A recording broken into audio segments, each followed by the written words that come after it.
بسم اللہ الرحمن الرحیم۔ آج کا ہمارا موضوع انتہائی اہم اور سلگتا ہوا اور ہر پانچویں گھر کا موضوع ہے۔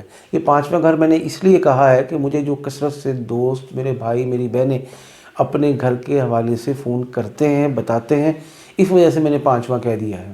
اور یہ حقیقت میں مبنی ہے، یہ کوئی کہانی اور فلم نہیں ہے۔ عموماً لوگ کہتے ہیں کہ میری شادی ہوئی، شادی کے بعد 1 ماہ یا 2 ماہ یا 3 ماہ شوہر رہا میرے ساتھ، اچھا رہا، ٹھیک رہے معاملات، پھر یا وہ پاکستان سے باہر کہیں چلا گیا یا ابھی ہے تو پاکستان میں ہی لیکن نامعلوم وجوہات کی بنیاد پر مجھے اپنی ماں کے گھر بھیج دیا۔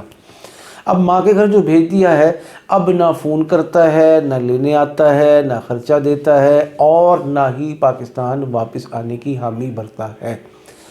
اور جب ہم مزید تھوڑی سی تفصیلات معلوم کرتے ہیں تو وہ کہتی ہے حقیقت میں یہ ہے کہ میری یہ دوسری شادی ہے اور میرے شوہر کی بھی دوسری شادی ہے۔ پہلی شادی کیوں ناکام ہوئی؟ اس میں طلاق ہو گئی۔ کیوں طلاق ہوئی؟ نامعلوم اسباب اور وجوہات کی بنیاد پر۔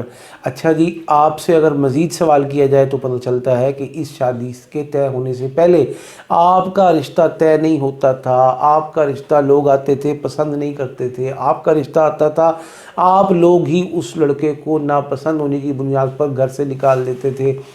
بعض دفعہ دونوں طرف سے پسند پکی ہو جاتی تھی، لوگ دیکھ کر ہمیں بلانے کی بجائے آئندہ کے لیے فون بلاک کر دیا کرتے تھے۔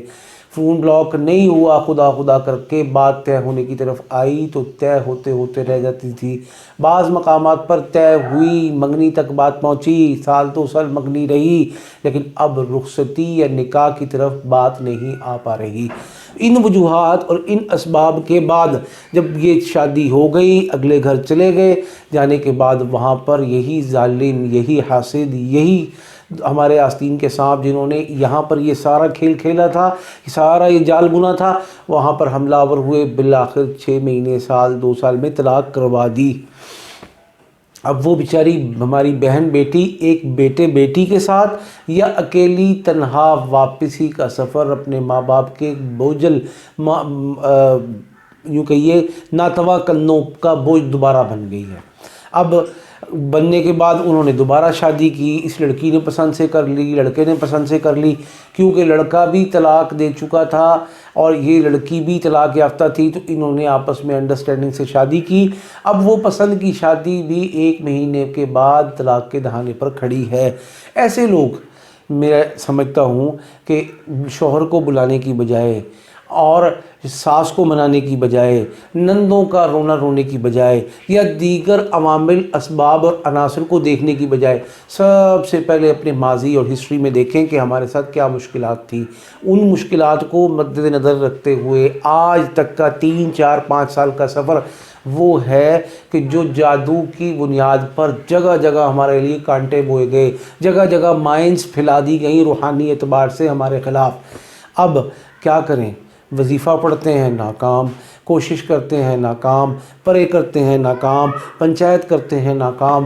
اس موقع پر میں مشورہ دیتا ہوں، آپ اپنا جادو کاٹیں، آپ اپنا جادو کٹوائیں، آپ اپنے آپ کو، چار دیواری کو، فیملی کو اور اپنے اور شوہر کے درمیان جتنی بھی روحانی کوششیں اور جادو کی کوششیں ہیں ان سب کو صاف کر لیں۔ یہ صاف کیسے ہوں گی؟ یہ اہم بات ہے۔ یہ میری ویڈیوز کی سیریز ہے چہل کاف، اور ان سے اپنے روحانی مسائل کا حل، یہ ویڈیو بھی اسی کا حصہ ہے۔ چہل کاف کا عمل لیں، چہل کاف کے عمل کی برکت سے سارے معاملات کو درست کر لیں۔ اچھا جی، سب چیزیں درست ہو گئیں، حالات نارمل ہونا شروع ہو گئے، تو کیا خیال ہے جو آپ کی بہن کو، آپ کی بیٹی کو اور آپ کو پچھلے سال 2 سال سے آپ کے گھر دیکھ رہے ہیں اور فزیکل واچ کرنے آتے ہیں اور باتوں باتوں میں پوچھتے ہیں کیوں ان کی بنیا ہے، جانا ہے نہیں جانا، کی کہندا ہے، کدوں جانا ہے، کڑیاں اپنے گھر ہی چنگی لگدیاں نے، جو اس طرح کی باتیں، اس طرح کی چیزیں اور اس طرح کے تانے تشنے مارتے ہیں، تو سمجھ لیں کہ یہی لوگ ہیں۔ ان سے بچنا ہے اور آئندہ کے لیے حصار اور حفاظت اور سیکیورٹی کا ایسا بندوبست کرنا ہے کہ اب وہ آ جائے، اب وہ کوشش کر لے، اب وہ الٹی ٹنگ جائے، ہمارے خلاف کوئی بھی عمل کارگر نہ ہو سکے، کوئی جادو سر چڑھ کے نہ بول سکے، بلکہ یہ نا امید اور مایوس ہو کر چلی جائے۔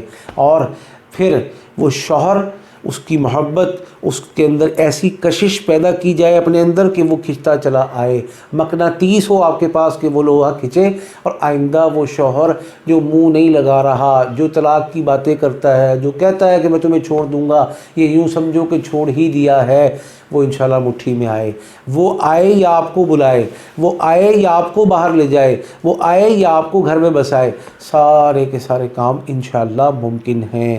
لیکن طرز کیا ہوگا؟ پہلے جادو کاٹنا، پہلے جادو کو ختم کرنا، پھر اس کی بے رخی بے اعتنائی کو ختم کرتے ہوئے اس کے اندر ایسا وجد پیدا کرنا کہ وہ کھنچا چلا آئے یا آپ کو بلا لے اور آپ کے بغیر اس کا گزارا نہ ہو۔ یہ عمل ہم سکھا رہے ہیں، ہم بتا رہے ہیں، ہم پیروں پر کھڑا کر رہے ہیں۔ جو میرا بھائی میری بہن اپنا دوسرا گھر یا پہلا گھر اس نسبت سے بسانا چاہتا ہے اور ماضی کی غلطیوں کی تلافیاں کرنا چاہتا ہے، اور پہلا گھر خراب ہونے کے بعد یا اپنے محلے علاقے اپنے گھر میں اپنی بہن یا دیگر اعزاء احباب کا اس طرح خراب ہوتا گھر دیکھ چکا ہے، وہ پیسوں کی طرف نہ دیکھے، وہ ہدیے کی طرف نہ دیکھے، قدم بڑھائے اور انشاءاللہ اپنے معاملات کو درست کرتے ہوئے دشمن کے دانت کھٹے کرنا بھی سیکھے، خود محفوظ ہو اور آئندہ اپنی نسلوں کو اور اپنے گھر کو محفوظ بناتے ہوئے روشن مستقبل کی نوید آنکھوں میں سجاتے ہوئے اپنے شوہر کے گھر جا بسے۔ الحمدللہ اس کو سکھا رہے ہیں، بتا رہے ہیں، لوگوں کو پیروں پر کھڑا کر رہے ہیں، اور یوٹیوب پر پہلے اور واحد لوگ ہیں الحمدللہ ٹیم کے اعتبار سے کہ جو لوگوں کو امپاور کرنے، لوگوں کو محتاجی کی بساکیاں توڑ کر خود انحصاری کی طرف قدم بڑھانے کی رغبت، ترغیب، شوق اور موٹیویشن دے رہے ہیں، اور اب تک الحمدللہ ہزارہا لوگوں کو اللہ نے اپنے کرم سے، فضل سے گھر، کاروبار، روزگار اور بال بچے بسانے کا موقع میسر فرمایا ہے، الحمدللہ۔